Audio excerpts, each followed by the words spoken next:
Greetings and salutations, everybody. Happy Monday. Welcome back to the Keyboard Kimura podcast on the Keyboard Kimura Audio Video Network, as I've taken to calling it. My name is E. Spencer Kite, friendly neighborhood Spencer man. It is August 29th, and I wanted to come here today. So over the last few days, spent a bunch of time talking about how I would book things if I were Sean Shelby, McMaynard, Dana White, in charge of sort of the decision-making process for how the UFC makes fights.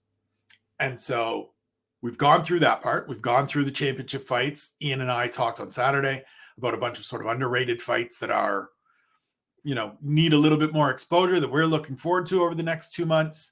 But I wanted to come today and address sort of another piece of the matchmaking puzzle. And it's one that does puzzle me. I've taken to calling them sort of going nowhere fights. And I'll explain them as this. So this weekend, we have Robert Whittaker taking on Marvin Vettori in the co-main event in UFC Paris. It's a great fight. Like, don't get me wrong. Let me start there. I think both of these guys are skilled competitors, very deserving of being in the top 3 in the middleweight division, amongst the best in that division, without question.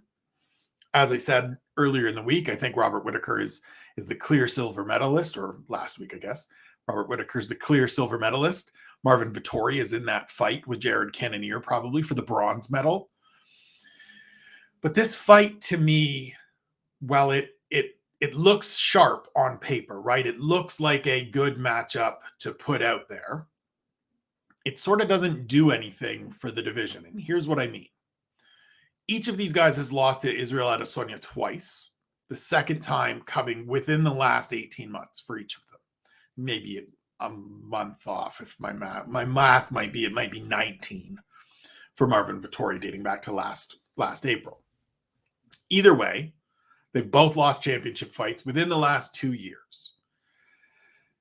And so Whittaker has already beaten Derek Brunson, Darren Till, Jared Cannonier, Kelvin Gastelum, and now he has the opportunity to beat Marvin Vettori, which means he's beaten 4, if not 5, of the top 15 fighters in the division. Marvin Vettori's fought fewer of those. He's already beaten Jack Hermanson and Paulo Costa. This could be Rob Whittaker as well. So he has a few more possibilities of guys within that division to face, depending on where this goes. But my question with this fight is sort of, what's the fight you make for the winner? Like, what comes next if you're Rob Whittaker and you beat the number 2 guy in the division? You still have to fight backwards. You're not getting a third fight with Israel Adesanya when he just beat you earlier this year off beating Marvin Vettori, or at least to me, you shouldn't. It wouldn't be prudent to make that fight. As good as I think Rob did in the second meeting, I don't necessarily need to see a third fight this quickly. And the same goes for Vettori, right? If he goes out and beats the number 1 ranked fighter in the division, and Robert Whittaker, the number 1 contender, the silver medalist, what's next for him? Do we need to see a third fight with Izzy? Each is played out relatively the same way. Kind of a long, full, go the distance fight where there's not a ton of action, but it's pretty clear that Izzy is the better fighter, even though Marvin still probably refuses to admit that. And so what comes next for him? You could make any number of fights. Like, as I said, there are certainly options there. But even then, those fights feel like sort of you're playing one side of it. You're hoping for one outcome. And if the other one happens, it doesn't advance you anywhere. Like, this is a fight to me where neither of these guys advance anywhere with a victory. And my feeling, I guess my ethos when it comes to matchmaking is, in most cases, in every case possible, I want the winner to advance regardless of situation. And now there are going to be times, and we'll touch on a couple of them later on, where that's just impossible because of the circumstances, because of what has come to put these athletes in these positions. So Robert Whittaker doesn't have anywhere he can advance. He's stuck here. But to me, that means going the Joseph Benavidez at flyweight route when he was stuck behind Demetrius Johnson, where you go back and you start facing people that are in the lower third of the top 15. You fight the Tim Elliott's and the Dustin Ortiz's as Joe B did back in that period, because he knew there's no value to me knocking off, or the UFC knew in that time, there's no value to Joe then knocking off the number 2, the number 3, the number 4, because those are the athletes that need to go forward and face DJ in those times, right? DJ was running through everybody. And so it wouldn't have made sense to run John Moraga and Kyoji Horiguchi and even a Chris Carriasso through the Joe Benavidez test, because Joe's beaten all of them and you're still ending up with no really viable challenger for DJ. That feels like the situation we're running into at middleweight. And I'll explain it further this way. So you've got a guy like Nassourdine Imavov fighting on Saturday, takes on Joaquin Buckley. So Imavov comes in, he's 3-1 in the UFC. He's won his last 2, both by second round TKO, the first over Ian Heinisch, the second over Edmund Shabazian. I believe Shabazian was still ranked at the time. Imavov comes in, he's at number 12. Joaquin Buckley is 5-2 in the UFC. He's 5-1 since that short notice debut against Kevin Holland. He's won 3 straight. But what does a win? So let's say Nassourdine Imavov goes out and wins on Saturday, beats Joaquin Buckley. Decision, finish, whatever it is. Pushes him to 3 straight victories, but it's over an unranked guy. So where does it move him? What does it do for him? Sure, it keeps him going forward, and it's another win, but it still means he's got to face someone further up the rankings. He's got to face Kelvin Gastelum, he was booked to fight earlier this year and it didn't come together. He's got to face Darren Till when Darren Till gets healthy. He's got to face Jack Hermanson, who's coming off a win over Chris Curtis. And then even beating that person, whoever that may be, whatever hypothetical fight that works out to be, doesn't put him into title contention. That puts him maybe in the top 10, probably in the 7 through 9 range, depending on how everybody reacts to what that fight looks like, right? That's part of it as well. So that means he's still has to then fight a Sean Strickland, or let's say the winner of the Sean Strickland-Jared Cannonier fight, or Apollo Costa, or Vettori, or Robert Whittaker for that matter, which means he's looking at winning 5 or 6 fights before he gets into a championship opportunity, if not more, which is really hard to do just in general for anybody. Winning 5 or 6 fights in the UFC as you're working your way up the divisional ladder, any division, is difficult. Even middleweight, the one Sean and I bag on all the time, it's even difficult at middleweight. If it wasn't, we wouldn't be in this position right now. But it's still do you foresee Nassourdine Imavov beating Robert Whittaker? Do you see him beating Marvin Vettori? Maybe it happens, and it would be absolutely great for the division if that happens. But those are big asks. And the same holds true, really, if Joaquin Buckley wins, right? If he goes out on Saturday and beats Imavov, pushes his winning streak to 4, it's a great win. It's his first win over a ranked opponent, and it moves him forward. But he's still got to go through the same gauntlet. He's got to go through that Gastelum, Till, Hermanson test, and then advance to the next tier where it's Strickland, Costa, Pereira, somebody like that. And then still probably another step where it's Cannonier, where it's Vettori, where it's Whittaker. And so you're looking at 6 or 7 wins before he's in a championship fight. And to me, that's where we're losing things, is we're making this road so much longer than it needs to be. And that's not that I want to hustle athletes that are unprepared or unproven into championship fights, but I don't want to see them have to go through this grind of competitors, especially when you have fights like this, like Whittaker versus Vettori, which to me, as I said, feels like a fight where nobody advances. Nothing changes in the division depending on the outcome of this fight. Whereas if you had split these 2 men apart and paired each of them, even if you just separated those 2 middleweight fights on Saturday and had, Whittaker facing Imavov and Vettori facing Buckley. Now, neither of those guys are probably taking that fight. But again, I'm in charge here and we're just hypothetical land. At least if Imavov beats Whittaker, you get a big moment. If Buckley beats Vettori, you get a big something. There's something that moves forward and propels the division forward and advances a fighter. Whereas right now, we're going to knock off somebody that's moving forward in terms of Imavov and Buckley. And we're going to have two individuals that are basically stonewalled from challenging for the title as long as Israel Adesanya has the belt, because he's beaten them both twice and they now reside in the Franklin zone. And we don't go anywhere. And unfortunately, this seems to be a thing that happens pretty regularly. Now, it often happens, the most regular occurrence of this is with either former champions or people that just lost in championship fights. But most of those times, the former champion or vanquished challenger is paired off with somebody where a win is still going to propel them forward, right? Jan Blachowicz was paired off with Alexander Rakic. So if Alexander Rakic wins, he beats a former champ, he goes forward. That's not how it played out, but that's the upside of that fight.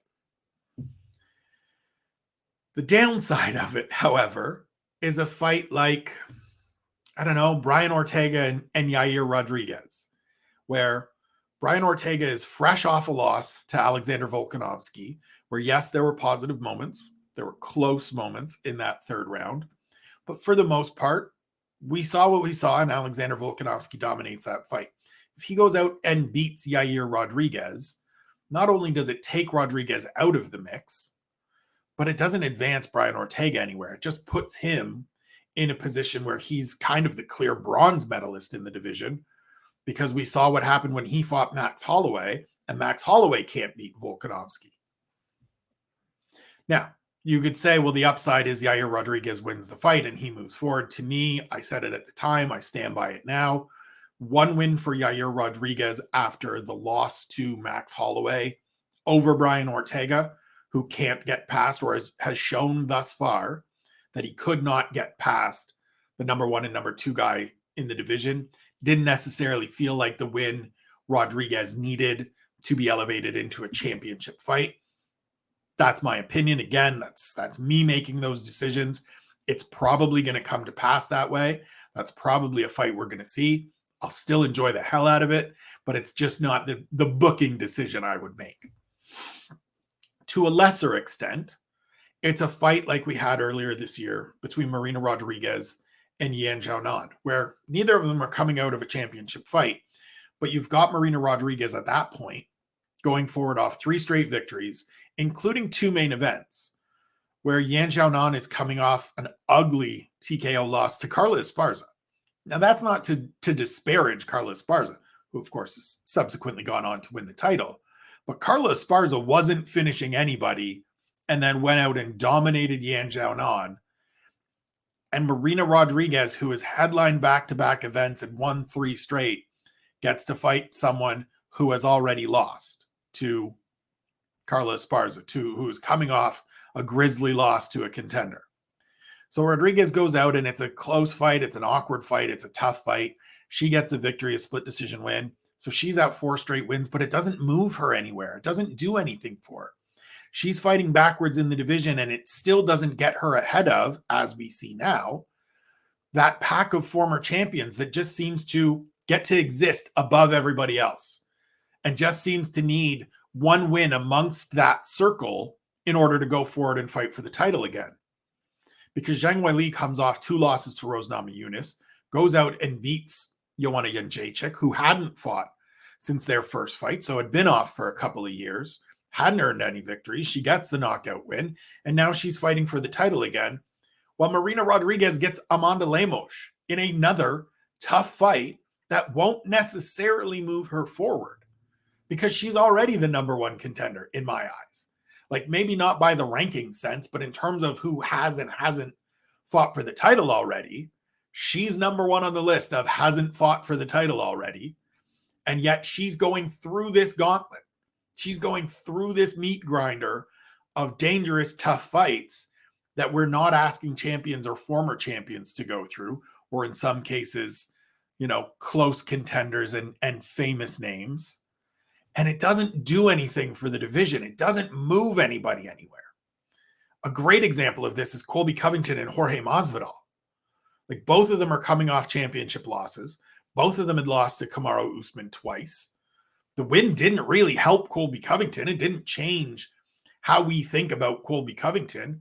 We've always known that he is the silver medalist in that division, or maybe the bronze medalist, but a hell of a welterweight.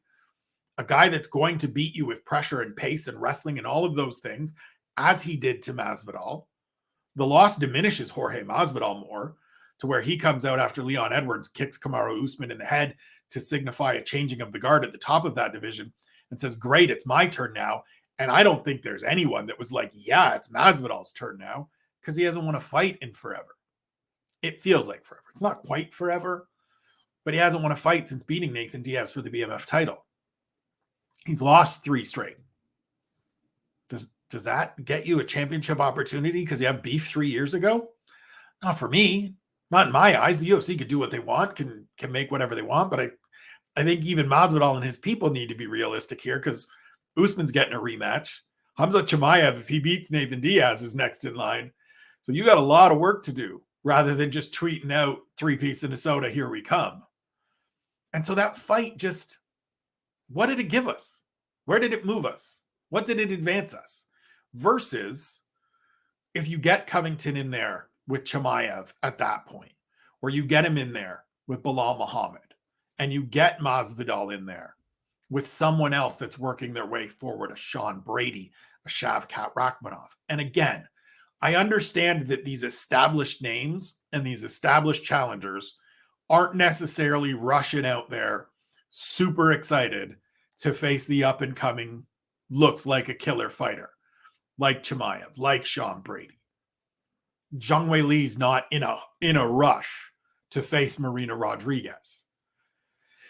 But at some point, we have to break this cycle. At some point, we have to change this up, or else we just get stuck everywhere, right? Like, you look at somebody like Curtis Blaydes, who to me is the quintessential example of this problem right now. He's one of the 3 to 5 best active heavyweights in the UFC, depending on, whether you factor John Jones and Stipe Miocic into that. Neither of them have been active lately, so take it as you will. But he's kind of just stuck because he's lost to Francis Ngannou twice. He is in that Franklin zone, that territory where you've got to wait for a changing of the guard at the top of your division, or else you're just constantly facing fights that don't really move you anywhere, right? If he had gone out and beaten Tom Aspinall cleanly, like if they had an actual fight as opposed to the injury that happened, Tom, get well soon, it doesn't do anything for Curtis Blaydes, right? Beating Chris Daukaus in Columbus earlier this year didn't really do anything for Curtis Blaydes. Yes, we got to see him go out there. He got a win. He got more money, all of those things. Sure. But in terms of the division and in terms of his place in the pecking order, doesn't change anything for him. It just further entrenches him as the guy at the top of the division that you're going to run some of these up-and-comers through, that it doesn't produce anything for you if Curtis Blaydes wins. Because none of us need to see him face Francis Ngannou again. Not now, not when we've had 2 fights where the second one ends in 48 seconds or whatever it was in Singapore a bunch of years ago. Now, you can make the argument that it's been a lot of time. Curtis Blaydes is clearly improved. But, 0-2 against the champion just doesn't feel all that exciting when it's not Max Holloway 2 close losses to Alexander Volkanovski. And so here we are with Curtis Blaydes, kind of just stuck. Now, to his credit, he has said and done all of the correct things. I'm just here to fight whoever they want to give me. I'm a prize fighter. This is about putting a roof over my family's head, providing for my daughter. Give me whoever, it doesn't matter. I'm not worried about a title shot. We'll just keep pressing forward.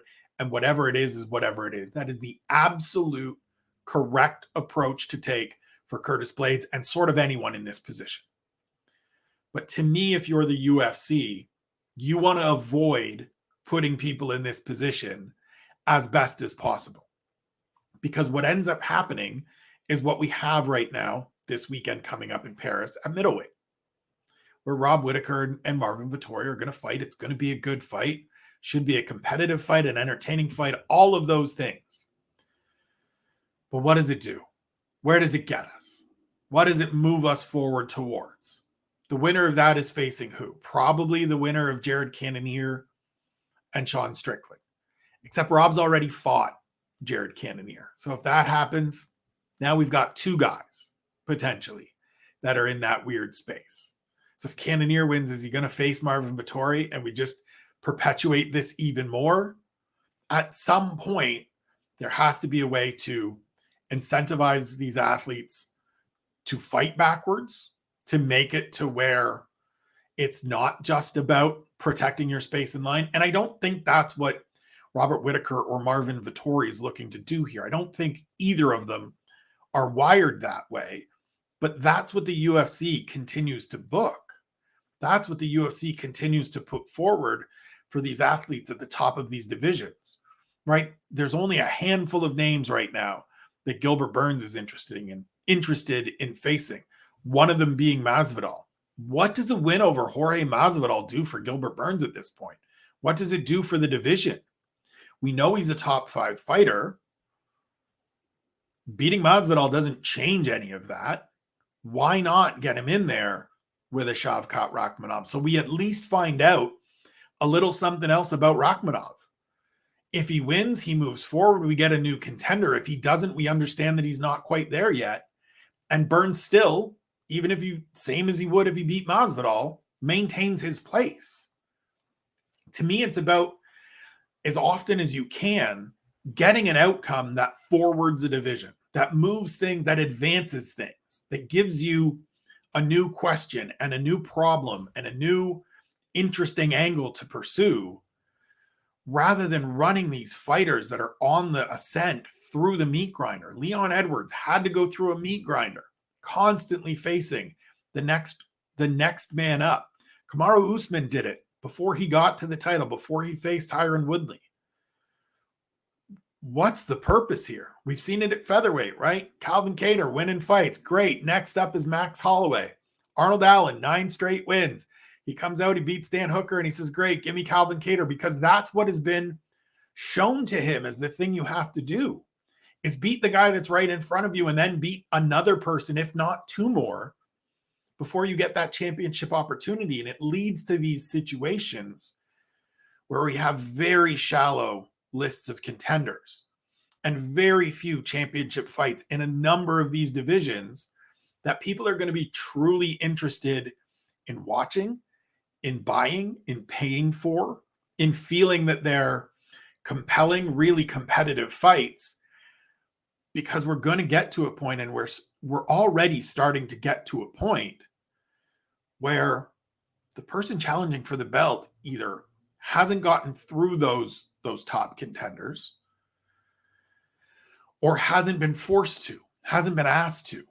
And so there's got to be a balance here, right? You look at middleweight, another name to throw out there in using the sort of Vettori Robert Whittaker fight for Saturday is Andre Muniz, who needs a win over one of those guys. That's the only thing he's really missing, is something like this. And I said last week that if you're booking a championship fight after Adesanya and Pereira fight at Madison Square Garden, provided as he wins, then it's Andre Muniz. Because he's just the next guy moving forward. He's just the next name in place. But there's not a lot of people outside of the hardcore set, outside of the BJJ addicts, that are going to be super pumped to see that fight, because Muniz hasn't fought Whittaker, Vettori, Costa, Cannonier, someone in that group. Hasn't fought them, hasn't beaten them. And so wouldn't it be better to have him in this spot against either of these guys on Saturday?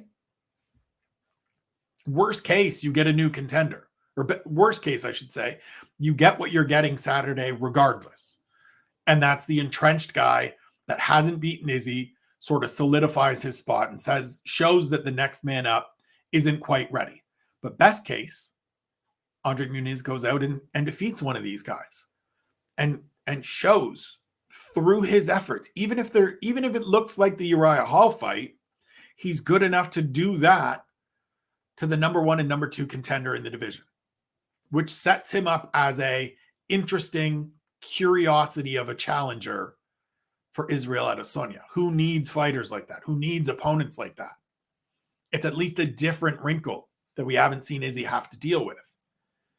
And yet we get Whittaker versus Vettori that moves no one forward, that changes nothing in the division, and just creates, in my opinion, even further logjam because it just entrenches them more. Like, I think Robert Whittaker is going to win on Saturday. I haven't gone through all of my tape study, all of my looking through things and measuring things out, but just on a Monday morning, the little bit that I've thought about it, knowing who they are, having seen them both fight a lot, I think Robert Whittaker wins. Great. He's still the number 1 contender. Marvin Vettori is still better than just about everybody behind him in the rankings, and I'm sure we'll have to find out because he's probably the guy that's going to face Jared Cannonier if Cannonier beats Sean Strickland. He's already beaten Paulo Costa, who's in that mix. He's already beaten Jack Hermanson, who's in that mix. So, like, here we are where we're going to have, 3, 4, 5 people in the middleweight division that have already been beaten by Israel Adesanya or shown that they can't get there, all entrenched in positions ahead of some of these emerging fighters, ahead of this emerging set that needs to fight some of them but aren't getting those opportunities until it's too far gone. And when they do get there, sure, they can't beat them. And that's problematic as well. It shows how good Robert Whittaker and Marvin Vettori and the people in those positions are, Curtis Blaydes as well. But the UFC, to me, from a long-range thinking perspective, from a wider angle view of this, has to find ways to avoid these situations and create better situations where you don't have to go through the meat grinder at middleweight or through the extended run that Marina Rodriguez is having to go through at strawweight. You have to create avenues and find paths for these emerging fighters and these ascending talents to where it's not 8, 9 fights before they challenge for championship gold, because that's asking so much of these athletes. That's asking Arnold Allen to push his winning streak to 10 in order to maybe get a shot at the featherweight title is crazy, right? We all still hold that like, man, it's so terrible. It's so frustrating that Tony Ferguson won 12 straight fights and never fought for the undisputed title. And yes, injuries and visa issues and all kinds of stuff, global pandemics got in the way of all of that. But even at 9 fights, 10 fights, 11 fights, that it didn't happen was wild. It was crazy. And yeah, there were fights in there where you can make the case and you can go back, and I think I've done it before, where you say, okay, at what point in here was Tony Ferguson going to fight for the title? You could have shoehorned him in, but all the fights that happened made sense. But right now, it feels like we're past those times. It feels like we're past the days of those fights make sense. It doesn't make sense to me that Yair Rodriguez is probably going to get a title shot off a TKO injury win while Arnold Allen has a 9-fight winning streak in the division and is going to be asked to do more. It doesn't make sense to me that Zhang Wei Li is going to fight for the title again in New York City in a couple of months off 1 win when Marina Rodriguez has won 4 straight, including 2 main events, and fought the champion to a razor-close split decision just a couple of years ago. Hasn't lost since. At some point, you have to find a way to give these ascending fighters opportunities to go through. And that means talking to these fighters that have lost championship fights, that are entrenched at the top of the division, but sort of stuck, and find ways to get them to accept you're going to have to fight backwards a little. You can't just keep facing the 1 or 2 people in front of you, because it doesn't get us anywhere as a promotion. It doesn't move us forward. And as much as you aren't necessarily worried about what does it do for the promotion, it also sort of limits your options, right? if there aren't new names coming forward and there's only a handful of people in front of you, it limits what you're capable of doing, which limits how often you're fighting each year, which limits your income. And so there's got to be ways. There's got to be a better version of this than just booking number one and number two because they're number one and number two when it's not producing a championship opponent, when it's not elevating someone, when it's not giving us a new idea, a new understanding about the winner of that fight. It's going to be a great fight. I cannot wait to see this fight. I think it's a super compelling, super interesting fight. But it doesn't do anything for the division. And if I'm matchmaking, if I'm sitting in that chair, if I'm calling those shots, I want to make fights that are doing things for the divisions, that are advancing people forward. Best case scenario, we're moving two people forward. We're getting two people that are on the ascent and they're facing so that the winner goes forward. And it elevates somebody into a new position. Worst case, we're doing the Jan Blachowicz, Alexander Rakic type fights where, sure, one outcome doesn't necessarily move anyone forward, but the other one does, and that coin flip is worth it. It's a close enough fight that taking that chance is worth it to me. That person is close enough to title contention that this is where it makes sense. It doesn't make sense here on Saturday. I don't know the reasoning behind this booking in terms of the division. I get it in terms of big names on the marquee in the co-main event spot for your debut in Paris. That part I get. I just wish there was more attention paid to the long term, to 12 months out, even 9 months out, but also further on than that, than the here and now, and just making the two people next to each other fight. And you have to get through everybody in front of you before you get to a championship opportunity. Because I just think it's going to create a lot of log jams and a lot of divisions. And it's already happening at middleweight in a division that is always short on talent and short on contenders. And to me, the thing to do is find ways to bring people forward, not put more roadblocks in front of them. That's it for today. We will be back on Wednesday with one question for every fight, followed by Thursday with 10 things. We'll see if we do video for the punch drunk predictions or the betting piece. I want to make a bet. Got to bounce back after a terrible week last week, or 2 weeks ago, I guess.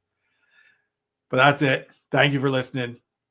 All the video stuff, if you're listening to the audio and you want a video version, all the videos are up on the YouTube channel. So check that out. Just search Spencer Kite or Keyboard Kimura. You will find it. If you're watching the video and just want audio, all of it's on the Substack, spencerkite.substack.com. Go and subscribe. All of it as well. All of the audio content is available on your favorite podcast platform as well. So Apple, Spotify, search Keyboard Kimura. We are there. Subscribe, like, review. All of those things mean a great deal.